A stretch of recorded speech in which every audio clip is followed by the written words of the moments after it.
മരിച്ചത്.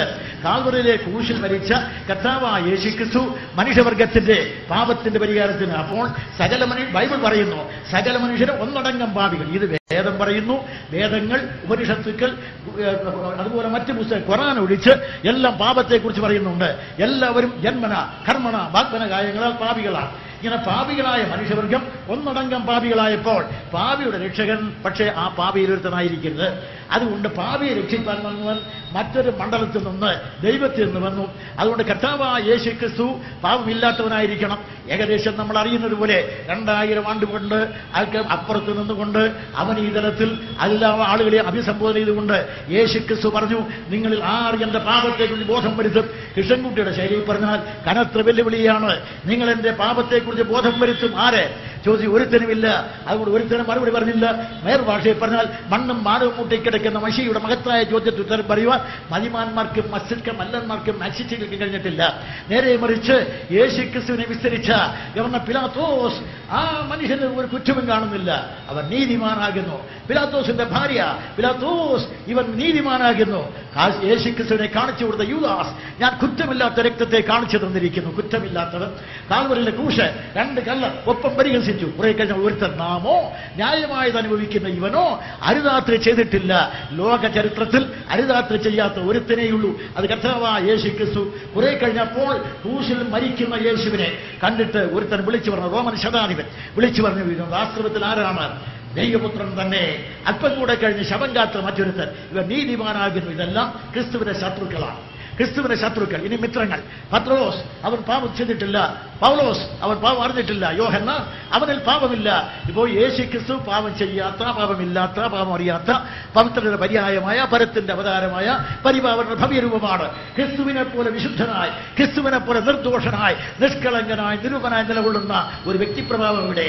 അങ്ങനെ കർത്താവായ യേശുക്രിസ്തു പാപികളെ രക്ഷിക്കുവാൻ വന്ന പാപരഹിതനായിരുന്നു. അങ്ങനെ പാപരഹിതനായ ഒരുത്തനാണ് നമ്മുടെ കർത്താവ്. അവനെ പാപികളെ രക്ഷിക്കാൻ കഴിയും. എങ്ങനെയാണ് പാപികളെ രക്ഷിച്ചത്? യേശുക്രിസ്തു പറഞ്ഞത് കുറെ നല്ല ഉപദേശം തരാമെന്നല്ല. പാപത്തിന്റെ ശമ്പളം 2ാം മരണമായ നരകമാണ്. നരകത്തിലേക്ക് പോകുന്നവരെ രക്ഷിക്കാനാണ് വന്നത്. ആ എല്ലാ മനുഷ്യവർഗത്തിനും വേണ്ടി എന്ന് വെച്ചാൽ ഭൂതം, വർത്തമാനം, ഭാവി, ജനിച്ചുകൊണ്ടിരിക്കുന്ന ജനിക്കുവാനുള്ള ജനകോടികളുടെ ഒന്നടങ്കം പാപങ്ങളും പാപരഹിതമായ തന്റെ ശരീരത്തിൽ എല്ലാവർക്കും വേണ്ടി വഹിച്ചുകൊണ്ട് കാൽവരിയിലെ ക്രൂശിൽ 2000 ആണ്ടുകൾക്ക് മുമ്പ് മരണം ഭരിക്കുവാൻ തീരുമാനിച്ചാൽ അതൊക്കെ വിശദീകരിക്കണമെങ്കിൽ അവിടെ നിന്ന് തന്നെ എനിക്ക് 1.5 മണിക്കൂർ വേണം. ഞാൻ അത്രയും പറഞ്ഞില്ല. നിങ്ങൾക്ക് ചോദ്യത്തിനെല്ലാം കൃഷ്ണൻകുട്ടി മറുപടി പറഞ്ഞിട്ടുണ്ട്. യേശുക്രിസ്തു ദൈവമാണോ? ദൈവം മരിക്കുമോ? ഇല്ല. യേശുക്രിസ്തു മരിച്ചില്ലേ? മരിച്ചു. എന്തുകൊണ്ട്? അവൻ പാപം ചുമത്തപ്പെട്ടതുകൊണ്ടാണ് മരിച്ചതില്ലെങ്കിൽ മരിക്കുകയില്ല. എല്ലാവർക്കും വേണ്ടി തന്നെത്താൻ പാപമാക്കപ്പെട്ടു. അതുകൊണ്ട് മരിക്കാനുള്ള അർഹത നേടി. അവരുടെ പ്രിയ സ്നേഹിതരെ, കർത്താവായ യേശുക്രിസ്തു മനുഷ്യവർഗത്തിന്റെ പാപത്തിന്റെ പരിഹാരം വരുത്തുവാൻ ഈ ലോകത്തിലേക്ക് വരികയും നമ്മുടെ പാപങ്ങളെ ചുമന്നുകൊണ്ട് ക്രൂശിൽ മരിക്കുകയും ചെയ്തു. എന്തുകൊണ്ട് ക്രൂശിൽ മരിക്കണം? വാളുകൊണ്ട് വെട്ടിക്കൊല്ലപ്പെട്ടില്ല. റോമൻ പൗരനെ ക്രൂശിൽ തറയ്ക്കരുതെന്നാണ് ചട്ടം. വാറുകൊണ്ട് കെട്ടരുത്, ചാട്ട കൊണ്ട് അടിക്കരുത് നിയമമുള്ളപ്പോൾ യേശുക്രിസ്തുവിനെ എന്തുകൊണ്ട് വാറുകൊണ്ട് കെട്ടി, എന്തുകൊണ്ട് ചാട്ട കൊണ്ട് അടിച്ചു എന്ന് ചോദിച്ച ഉത്തരം, അദ്ദേഹം വാളുകൊണ്ട് വെട്ടിക്കൊല്ലപ്പെട്ടാൽ റോമൻ പൗരന്റെ സ്റ്റാറ്റസ് വരെ വരും. യഹൂദനാണ് കർത്താവ്. അവിടുത്തെ മേൽ ഉന്നയിച്ച കുറ്റം എന്താണ്? ദൈവദൂഷണത്തിന് ബൈബിൾ കൊടുക്കുന്ന ശിക്ഷ എന്താണ്? കല്ലെറിയുക. ഒരുത്തരെങ്കിലും പറഞ്ഞു, പിലാത്തോസ് ഞാൻ ഈ മനുഷ്യനെ വിസ്തരിച്ച് ഒരു കുറ്റവും കാണുന്നില്ല. യഹൂദന്മാർ അവനെ ക്രൂശിക്കുക. പിലാത്തോസ് ഹേരോദ വിസ്തരിച്ച് ഒരു കുറ്റവും കാണുന്നില്ല. യഹൂദന്മാർ അവനെ ക്രൂശിക്കുക. പിലാത്തോസ് നിങ്ങളുടെ രാജാവിനെ ഞാൻ ക്രൂശിക്കണമോ? യഹൂദന്മാർ കൈസറല്ലാതെ വരെ രാജാവില്ല. പിലാത്തോസ് അങ്ങനെ യഹൂദന്മാരോട് പിലാത്തോസ് വീണ്ടും ചോദിച്ചു, ഞാൻ ഇവനെ വിസ്തരിച്ചൊരു കുറ്റമില്ല. ഉത്സവത്തിൽ തന്നെ വിട്ടുതരുന്ന പതിവുണ്ട്. ഇവിടെ ബർബാസ്, ഇവിടെ ക്രിസ്തു തരണം. ഉടനെ യഹൂദന്മാർ ബർബാസിനെ വിട്ടുതരിക. പിലാത്തോസ് എന്നാൽ ക്രിസ്തു എന്ന യേശുവിനെ ജനം യഹൂദന്മാർ അവനെ ക്രൂശിക്കുക. പിലാത്തോസ് ഈ നീതിമാന് ഞാൻ ഒരു കുറ്റവും കാണുന്നില്ല. ഇവന്റെ രക്തത്തിൽ പങ്കില്ല. യഹൂദന്മാർ അവനെ ക്രൂശിക്കുക. ഒറ്റ യഹൂദനെങ്കിലും പറഞ്ഞു അവനെ കല്ലെറിയണമെന്ന്. ന്യായപ്രമാണ പ്രകാരം അവൻ ദൈവദൂഷണം പറഞ്ഞപ്പോൾ അവന് കല്ലെറിയുമല്ല ഒരുത്തനെങ്കിലും പറഞ്ഞു. ഒരുത്തനെങ്കിലും ഇതൊക്കെ വിശദീകരിക്കാൻ കൃഷ്ണൻകുട്ടിക്ക് കഴിയും. കാരണം ഇവിടുത്തെ സഭക്കാരൊന്നും എന്നെ വിളിച്ചതല്ല. യേശുക്രിസ്തു എന്നെ വിളിച്ചു പോയി പ്രസംഗിക്കാൻ പറഞ്ഞു. അതുകൊണ്ട് ഞാനിത് പ്രസംഗിച്ച് കിടക്കുന്നു. പിന്നെ അതുകൊണ്ട് യേശുക്രിസ്തുവിനെ സംബന്ധിച്ച് പറയുമ്പോൾ ഏതവൻ പറഞ്ഞാലും അതിന് മറുപടി പറയാൻ ഞാൻ തയ്യാറാണ്. ഇവിടുത്തെ കുരുക്ഷേത്ര പ്രകാശം എന്ന് പറഞ്ഞ ഒന്ന് ഇവിടെയുണ്ട്. അവർ യേശു ക്രിസ്തു ഇന്ത്യയിൽ വന്നു എന്ന് കഥ പ്രചരിപ്പിക്കുന്നുണ്ട്. അതിന് മറുപടി കൃഷ്ണൻകുട്ടി അവിടെ ഇവിടെ വെച്ച് പറയുന്നുണ്ട്. കുറെ താമസിയാതെ പുസ്തകം പുറത്തു വരും. അതുകൊണ്ട് പ്രിയ സഹോദരരെ, കർത്താവായ യേശു ക്രിസ്തു അവൻ ആരാണെന്ന് പഠിച്ച് മനസ്സിലാക്കും. ഞാൻ യേശു ക്രിസ്തുവിനെ പല ആംഗിളിൽ നോക്കി. ആദ്യം ഞാൻ പറഞ്ഞു യേശു ക്രിസ്തു ഇന്ത്യക്ക് വേണ്ട എന്ന്. പിന്നെ പറയാൻ തുടങ്ങിയപ്പോൾ ഞാൻ യേശു ആരാണെന്ന് നോക്കി.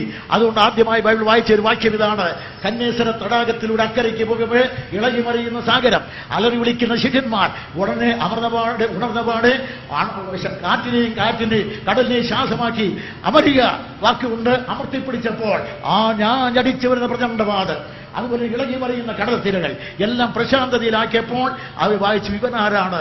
ഇവ കാറ്റിനോടും വെള്ളത്തോട് കൽപ്പിക്കുന്നു, അവ ഇവനനുസരിക്കുന്നു, ഇവനാർ? ആ ചോദ്യത്തിന് ഉത്തരം പറയാൻ തുടങ്ങിയപ്പോൾ ഒരു കൊച്ചു പുസ്തകം ഞാൻ ആദ്യമായി എഴുതി. ഇവനാർ എന്നാണ് പുസ്തകത്തിന്റെ പേര്. ഇപ്പൊ അത് 10-15 പതിപ്പുകൾ ഇറങ്ങിയിട്ടുണ്ട്.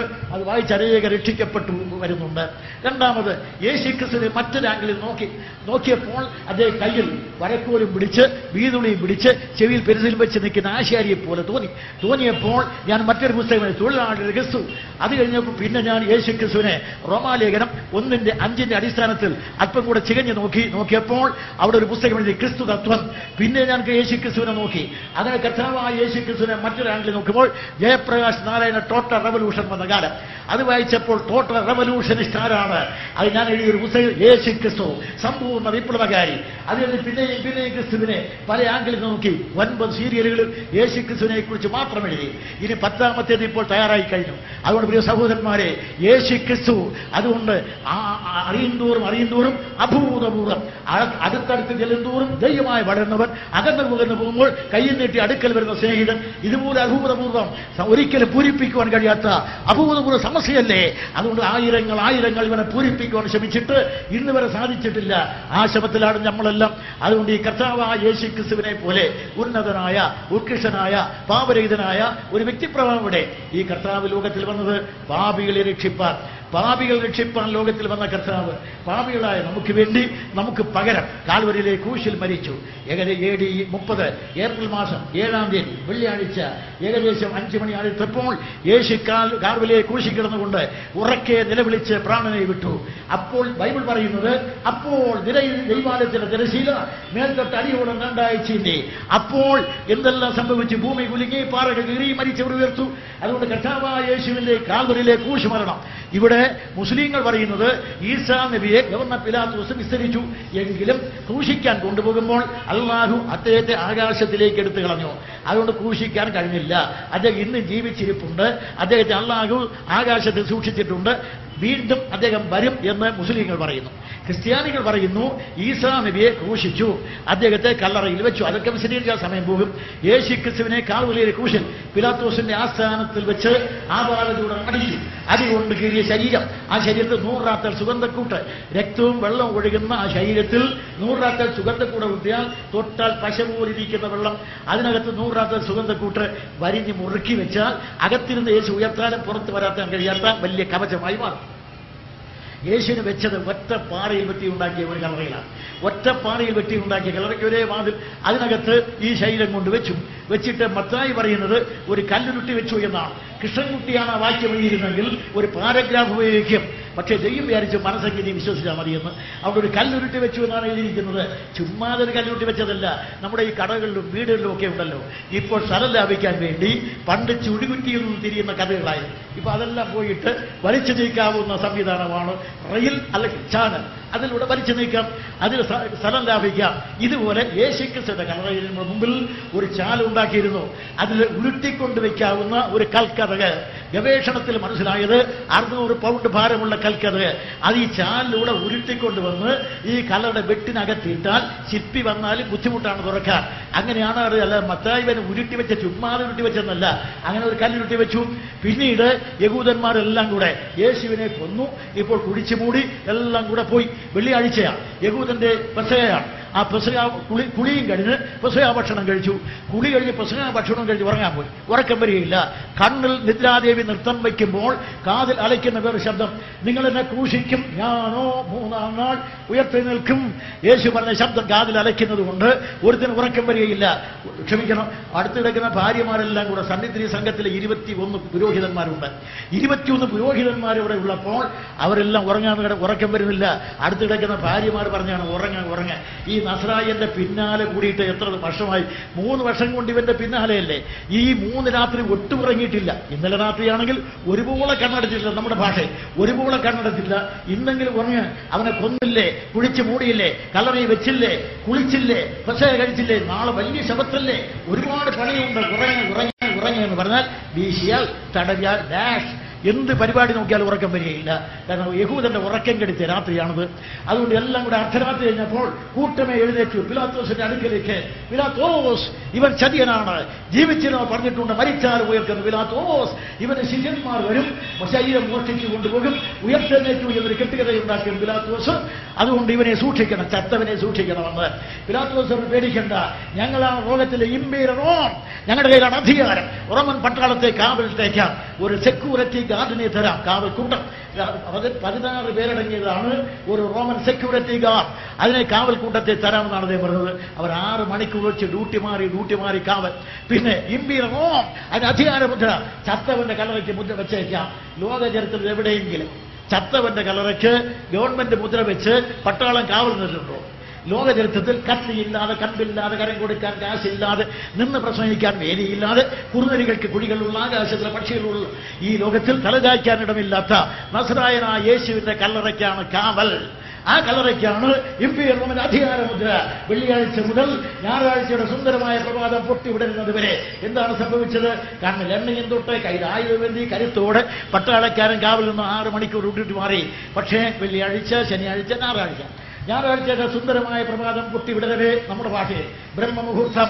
കാലത്തിൽ ആകാശത്തിൽ കതിരവൻ ചെമ്മാനം ചമയ്ക്കുന്ന സുന്ദരമായ ആ ബ്രഹ്മമുഹൂർത്തത്തിൽ നമ്മുടെ കർത്താവായ യേശുക്രിസ്തു എന്ന കാലകതിരവൻ അവൻ മരണത്തെ ജയിച്ച് തന്നെ വരിഞ്ഞ മുറിക്ക് ശീലയുടെ ബന്ധമറുത്ത് ശിലാകപാട ബന്ധം വേദിച്ച് റോമാകളുടെ അധികാരമുള്ള ഏകം തകർത്ത് കണ്ണിൽ എണ്ണയും തൊട്ട് കയ്യിൽ ആയുധമായി നിൽക്കുന്ന കാവൽ പടയാളിയുടെ കാവൽ ശക്തിയെ കണശമായി തോൽപ്പിച്ച് മരണാധികാരിയായ വിശാചന തന്റെ മരണത്താൽ തോൽപ്പിച്ച് മരിച്ചവരിൽ നിന്ന് മഹത്വത്തിന് മകുടം ചൂതി 3-ാം നാൾ ഉയർത്തെഴുന്നേറ്റ് ഇതാ യേശുക്രിസ്തു കല്ലറയുടെ പുറത്ത്. എല്ലാ മതങ്ങളും ഒഴിഞ്ഞ കല്ലറകൾ, എല്ലാ മതങ്ങളും ഒഴിഞ്ഞ കല്ലറകൾ എന്ന് പറഞ്ഞാൽ യേശുവിനെ പ്രസവിച്ച മറിയത്തെ പോലെ എല്ലാ കല്ലറകളും യേശുക്രിസ്തുവിനെ പോലെ വെച്ച കല്ലറകൾ, ഒഴിഞ്ഞ മതങ്ങൾ, എല്ലാ മതങ്ങളും ഒഴിഞ്ഞ കല്ലറകളാണ്. പ്രിയസേരെ നേരെ മറിച്ച് കർത്താവായ യേശു ഉയർത്തെഴുന്നേറ്റ കർത്താവ് സ്വർഗ്ഗാരോഹണം. ഇവിടെ മുസ്ലിങ്ങളിൽ ഒരു കൂട്ടർ അടുത്ത കാലത്തുണ്ടായി. അഹമ്മദ് ഖാദിയാനികൾ എന്നാണ് അവരുടെ പേര്. അവർ ഈ അടുത്ത കാലത്ത് ഇവിടെ എല്ലാം പ്രകടിപ്പിച്ചത് ഇങ്ങനെയാ: ഈസാ നബി ക്രൂശിൽ തറയ്ക്കപ്പെട്ടു, മരിച്ചില്ല. ക്രിസ്ത്യാനി ഈസാ നബി ക്രൂശിൽ മരിച്ചു, തറയ്ക്കപ്പെട്ടു, മരിച്ചു, അടക്കപ്പെട്ടു, ഉയർത്തെഴുന്നേറ്റ് സ്വർഗത്തിൽ ജീവിക്കുന്നു. മുസ്ലിം ഈസാ നബി ക്രൂശിക്കപ്പെട്ടില്ല, ആകാശത്തിലെ അല്ലാഹു എടുത്തു, അദ്ദേഹം ജീവിച്ചിരിക്കുന്നു. ക്രിസ്ത്യാനികളും മുസ്ലിങ്ങളും ഈസാ നബി വീണ്ടും വരും എന്ന് പറയും. അതുപോലെ ഖാദിയാനികൾ പറയുന്നത് ഈസാ നബി ക്രൂശിൽ തറച്ചു, പക്ഷേ മരിച്ചില്ല, ബോധം കെട്ടുകിടന്നു. ആ കല്ലറയിൽ വെച്ചപ്പോൾ അദ്ദേഹം ശുദ്ധവായു കിട്ടി, സുഗന്ധവർഗമൊക്കെ പുരട്ടി, കുറെ മരുന്നൊക്കെ കൂടിയപ്പോൾ അദ്ദേഹം ജീവിച്ചു, രക്ഷപ്പെടുത്തി. അങ്ങനെ രക്ഷപ്പെടുത്തി അവിടെ കുറെ കാലം താമസിച്ചു. അവിടെ ഒളിച്ച് 40 ദിവസം താമസിച്ചിട്ട് നേരെ സിറിയയിലൂടെ അഫ്ഗാനിസ്ഥാനിലൂടെ കാശ്മീരിൽ വന്ന് അവിടെ കുറെ കാലം താമസിച്ചു. അവിടെ അദ്ദേഹം വന്ന് താമസിച്ച് അവിടെ അനന്തനാഗ് എന്ന് പറയുന്ന സ്ഥലത്ത് ഒരു പെണ്ണിനെയും കെട്ടി താമസിക്കുമ്പോൾ അത് കെട്ടി പഠിച്ചിട്ടാണ് ഞാൻ പ്രസംഗിച്ചത്. അപ്പോൾ ഒരു കാര്യം നീ മനസ്സിലാക്കണം, അന്ന് പറഞ്ഞ നീ വിശ്വസിച്ചില്ല. ഇപ്പോൾ നിങ്ങൾ പഴവങ്ങാടിയിൽ നിന്ന്, പയ്യന്നൂർ പഴവങ്ങാടിയിൽ നിന്ന് പ്രസിദ്ധീകരിച്ചിരിക്കുന്ന ഒരു പുസ്തകമുണ്ട്, കലിയുഗത്തിലെ കൃഷ്ണാവതാരം. അതിലയാൾ അവകാശപ്പെട്ടത് ഞാൻ കൃഷ്ണന്റെ അവതാരമാണ്, ആര്യന്മാരുടെ പാദുഷയാണ് എന്നൊക്കെ പറഞ്ഞിട്ടുണ്ട്. ഈ മനുഷ്യനെ കയറി പ്രവാചകനെന്നും മസീഹ് ഈസ എന്നൊക്കെ വിളിക്കാൻ ഭ്രാന്തന്മാർക്കല്ലാതെ സാധിക്കുമോ?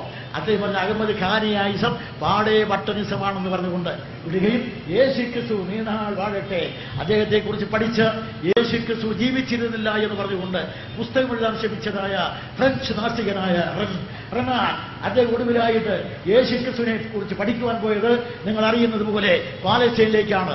അദ്ദേഹം പറഞ്ഞു 4 സുവിശേഷങ്ങളിലും പറഞ്ഞിരിക്കുന്ന കാര്യങ്ങൾ ഭൂമിശാസ്ത്രപരമായി ചരിത്രപരമായി എങ്ങനെയാണെന്ന് അറിയുവാൻ ഞാൻ നേരെ പാലസ്തീനിലേക്ക് ചെന്നു.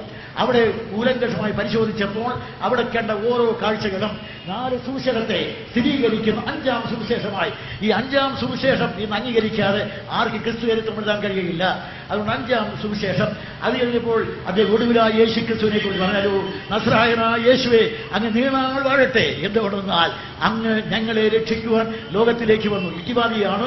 അല്ലയോ നസ്രായനായ യേശുവേ അങ്ങ് ഞങ്ങളെ സ്നേഹിച്ചു, ഞങ്ങളങ്ങെ ക്രൂശിൽ തറച്ചു. അല്ലയോ നസ്രായനായ യേശുവേ അങ്ങ് കാൽവരിയിലെ ക്രൂശിൽ മരിച്ചു, ഞങ്ങളെയും ദൈവത്തെയും മറച്ച ആ തിരശ്ശീല അങ്ങ് ചീന്തി. ഇനി അല്ലയോ നസ്രായനായ യേശുവേ അങ്ങയെയും ദൈവത്തെയും മേലാൽ വേർതിരിക്കാൻ ഞങ്ങൾക്ക് കഴിയില്ല. അല്ലയോ നസ്രായനായ യേശുവേ അങ്ങ് നീണാൾ വാഴട്ടെ എന്ന് പറഞ്ഞുകൊണ്ടാണ് റനാൻ എഴുതി തൂരിക താഴെ വെച്ചത്. ഇതുപോലെ ഞാൻ ഉദ്ധരിച്ചാൽ 100 കണക്കിന് ഉദ്ധരണികൾ പറയേണ്ടി വരും. അതുകൊണ്ട് എന്നെ കേൾക്കുന്ന ഒരു സഹോദരന്മാരെ, യേശു ക്രിസ്തുവിനെ പോലെ അംഗീകരിക്കാൻ കൊള്ളാകുന്ന, അനുഗമിക്കാൻ കൊള്ളാകുന്ന, ആദരിക്കാൻ കൊള്ളാകുന്ന, ആരാധിക്കാൻ കൊള്ളാകുന്ന, ആഘോഷിക്കാൻ കൊള്ളാകുന്ന അനന്യ സാധാരണമായൊരു നാമം അവനേക്ക് മുകളിൽ ആകാശത്തിന് കീഴിൽ ഇല്ല എന്നുള്ള അവതർക്കിതമായിരിക്കാൻ അനന്തത വെടിഞ്ഞ് അവനയിൽ ആഗമിച്ച് അഖിലലോക ജനകോടികളുടെ അതിശക്തമായ പാപം അതിപാവനമായ ശരീരത്തിൽ ആവഹിച്ച് അവനേക്കും ആകാശത്തിന് മധ്യേ അതിദാരുണമാവണ്ണം അന്ത്യശ്വാസം വലിച്ച് അവനിൽ അടക്കപ്പെട്ട് അതിശക്തമായ റോമയുടെ ആയുധമെന്റെ പടയണിയെ അമ്പയെ പരാജയപ്പെടുത്തി ആക്കം കൊണ്ട് 3-ാം നാൾ ഉയർത്തുന്നിട്ട് പിന്നെ ആണിയടിച്ച ലോകത്തിൽ 40 നാളുകൾ ആണിപ്പാടുള്ള കാലിലൊഴിച്ച് നീട്ടി നടന്ന് അനുഗമിച്ച ശിഷ്യന്മാരെ ആണിത്തടമ്പുള്ള കയ്യിലൂട്ടി അനുഗ്രഹിച്ചിട്ട് അഗ്രാസനത്തിൽ അമർന്നിരുന്നുകൊണ്ട് അഭയം ചൊല്ലി ഞാനൊരു പാപിയാണ്, എന്റെ പാപങ്ങൾ മോചിക്കണമെന്ന് പറഞ്ഞ് ഏതെല്ലാം ആളുകൾ വരുന്നുവോ അവിടെയെല്ലാം പാപം മോചിച്ചുകൊണ്ട് വീണ്ടും വരുമെന്ന് പ്രഖ്യാപിച്ചുകൊണ്ട് അനവധി ജീവിക്കുന്ന അനവധി ദൂരഭാവിയിൽ അവനെ അടക്കി വാഴുവാൻ അനന്തരം ആഗ്രഹിക്കുവാൻ പോകുന്ന എല്ലാ രാഷ്ട്രീയ പാർട്ടികളും ഭരിച്ച് മുടിച്ച രാജ്യം ഒരുപോലെ ഭരിച്ചു കാണിക്കുവാൻ വീണ്ടും വരാൻ പോകുന്ന അനശ്വരനായ കർത്താവായ യേശു ക്രിസ്തു അവരകത്തലത്ത് അംഗീകരിച്ച് അവനെ ജീവിതം ധന്യമാക്കി അനന്തതയുടെ പങ്കാളികളായി തീരുവാൻ അഖിലാണ്ടത്തിന്റെ ഉടയവനായ ദൈവം നിങ്ങളെ ഏവരെയും അനുഗ്രഹിക്കട്ടെ എന്ന് ആശംസിച്ചുകൊണ്ട് ഈ കർത്താവായ യേശു ക്രിസ്തു അല്ലാതെ മനുഷ്യവർഗത്തിന് വെളിപ്പെട്ട ഒരു ദൈവമില്ല എന്ന് തറപ്പിച്ച് പറയുന്നുണ്ട്. ഈ കർത്താവായ യേശു ക്രിസ്തു അല്ലാതെ ഞാൻ തന്നെ വഴിയും സത്യവും ജീവനുമാകുന്നു, ഞാൻ മുഖാന്തരമല്ലാതെ ആരും പിതാവിന്റെ അടുക്കൽ എത്തുകയില്ലെന്ന് ധീരമായി പ്രഖ്യാപിച്ചുകൊണ്ട് ഈ ലോകത്തിൽ വരികയും ഇന്നും സമീപിക്കുന്നവരുടെ എല്ലാം പാപമോചനം കൊടുത്ത് ആയിരങ്ങൾക്ക് ഉത്തരം ജീവിതം സമ്മാനിച്ചുകൊണ്ട് കാലത്ത് ജീവിക്കുകയും ചെയ്യുന്ന ഈ കർത്താവായ യേശു ക്രിസ്തുവിനെ രക്ഷിതാവ് കർത്താവുമായി ഹൃദയത്തിൽ അംഗീകരിക്കണം. പള്ളിയുടെ മധുബാഹായിലിരിക്കുന്ന ക്രിസ്തു അവിടെ നിന്ന് ഇറക്കണം. പള്ളിയുടെ മധുബാഹാലിരിക്കുന്ന ക്രിസ്തുവിനെ ഇറക്കണം. ബത്ലഹേമിലെ പുൽത്തൊട്ടി ജനിച്ച മറിയത്തിന്റെ മകൻ വിശ്വാസത്താൽ നിങ്ങളുടെ മനത്തുള്ളിൽ ജനിക്കണം. കാൽവരിയിലെ ക്രൂശിൽ മരിച്ച ക്രിസ്തു നിങ്ങളുടെ ഹൃദയങ്ങൾ ഉയർക്കണം. ക്രിസ്തു നമ്മുടെ ഹൃദയങ്ങളാണ് വാഴേണ്ടത്.